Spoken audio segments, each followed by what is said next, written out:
والشمس وضحاها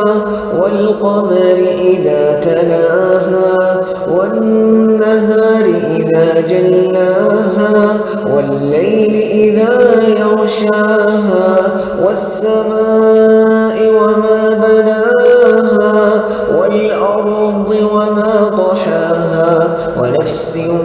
وما سواها فألهمها فجورها وتقواها قد أفلح من